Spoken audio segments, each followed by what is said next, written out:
So right now, kind of along this exterior wall are the prep and recovery rooms. So if you're coming in for an outpatient procedure, you check in, you come into one of these rooms, you get prepped for your procedure.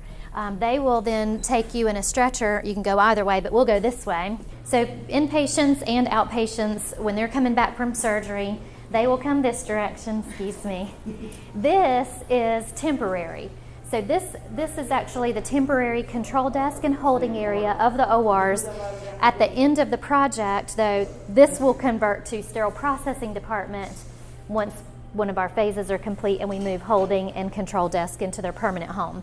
So temporarily, we took over this shell space to make it our control desk. But all this will get kind of ripped out and redone for phase 4. So this is temporary.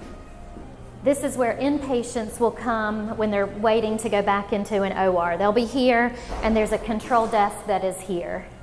Once construction's over, you will essentially have to be dressed out beyond this red line. So this is the visual cue that beyond here is a sterile environment. Right now it's not sterile because we're under construction.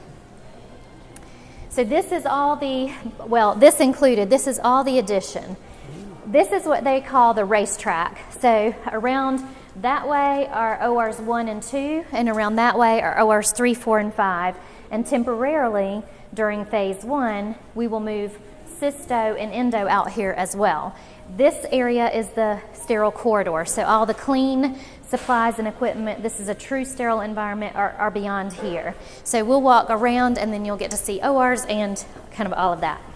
This was designed so that we have a lot of equipment alcoves. So this is just a big equipment alcove. The ORs, the procedures that we're doing now are big procedures, spine procedures, big orthopedic procedures, and there's a lot of equipment. We have equipment alcoves along the perimeter, and we have stretcher alcoves along the perimeter. So this will be temporary cysto. This is OR2, and we'll walk into OR1. As a surgeon, the surgeons will come here and they'll do their scrub to get ready to go into the OR. And then in between, which you'll see, yeah, the ORs grew substantially in size. This is 764 square feet, roughly, something along that nature. Ours right now are like 394. So the head of the table will be right about here. This is the med gas column, so the anesthesia machine would be here. Your anesthetist or anesthesiologist will sit here. They will have their Omni cells and all of their carts behind them. These are all brand new surgical lights. There are cameras in the lights themselves so that the surgeon can actually do teaching procedures, take their pictures, videos, photography, whatever they need. The large monitors on the walls are for the teaching. Since we are a teaching hospital, we have residential program and graduate medical program.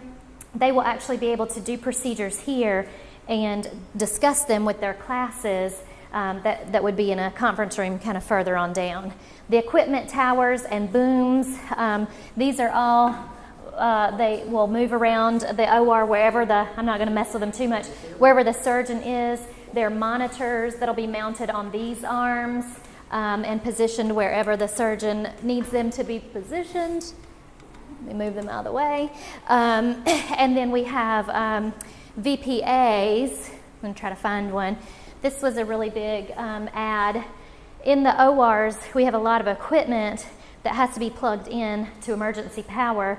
And in most ORs, all the outlets are along the perimeter of the wall. So this was an ad that we decided to do to give them additional power to the table so that they're not having to drape cords across the floors. This is where the circulator will sit, and again they're working on speakers that'll go in, and this is the controls for all of this. But the OR circulator will sit here to do all the documentation of the case. They are able to control everything in the equipment from this control center here, and then there will be another computer that backs up to the control desk computer for the surgeon. So when the surgeon's done with the case, instead of having to go all the way down the hall to a dictation room, they'll be able to do their documentation right here into the patient's chart, so that as soon as they leave the room, they're essentially done with that procedure. If they need anything in this OR, they can access the sterile corridor. So this is sterile corridor, sterile supplies. If they identify OR1 as orthopedics, they'll have orthopedic equipment closer to the orthopedic room. ORs 3, 4, and 5, OR2. So we'll walk around the outside of the corridor from here so you can see kind of the other side. The OR staff are very excited to have windows. So now they'll know what the weather's like outside. It's different from where they're at currently. So we went in over there. We're going to just make a big circle around. OR3 is going to be their eye room. So I think eye surgery in general will be in OR3. And we'll pop into OR5 as well. OR5 is very similar to OR1, like in OR5, for example. Yeah, this one does have all the lights on except for the OR lights.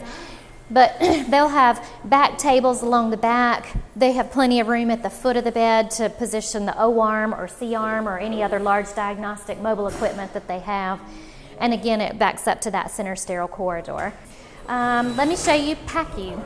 So after your procedure, your OR team will roll you out. So post-anesthesia care unit, and we have 10 bays around the perimeter. This is our corner bay with a built-in lift. So if we have a patient that needs some extra assistance being positioned in their bed, we have that. The nurse will work here between the two patients. So each station has one nurse to the two patients along the PACU bays. This is our isolation bay. So if we had a patient with an isolation need, we do have an isolation bay. We have clean supply, clean equipment, and soiled utility, and then a staff lounge and a staff restroom. And then this is, so when a patient leaves PACU, they'll go straight back out to their prep recovery room or upstairs to their inpatient room. This is a big need in our community. I mean, if you've been into our existing ORs, they're small. I had a procedure not too long ago and told them, wow, you're really going to like your new ORs because they're much bigger, you know. So they've got all the room that they need for their equipment and not feel cramped. And right now a lot of our equipment we can't fit everything into the room at the same time, you know. So this way everything will be there for when they need it. So it'll be good. And then after you're done recovering here, generally you're here about an hour or so, you'll exit out. We do have, so we came in through there. We have an anesthesia office and an anesthesia workroom. And then if you were an outpatient, this is a construction barrier. This is a full corridor, and you'll come right out to your prep recovery room. And so that's it. So then the next phase of construction, that's the PACU currently. We take over PACU and all the existing ORs to begin renovations on phase 2. We will renovate that area for the future of prep recovery. Right now our prep recovery rooms are small. There are no restrooms in them. If you needed to go to the bathroom, you're walking down the hall to one of these bathrooms. In the new renovation phase, all of the prep recovery rooms will have their own private bathrooms. We also renovate ORs 4 and 5 for cysto and endo, and we renovate OR 1 and construct a new space for 2 new procedure rooms.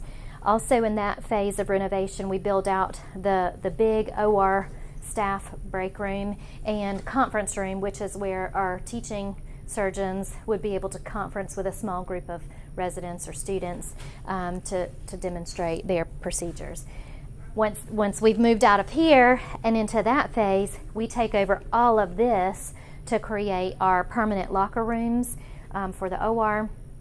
are permanent. We will have a new surgeon's lounge, a new OR staff lounge, the new control desk and holding areas for OR will be built out in here. We'll move all of that over, and then we'll take over what we currently are using as temporary holding and control for sterile processing department, which will move upstairs.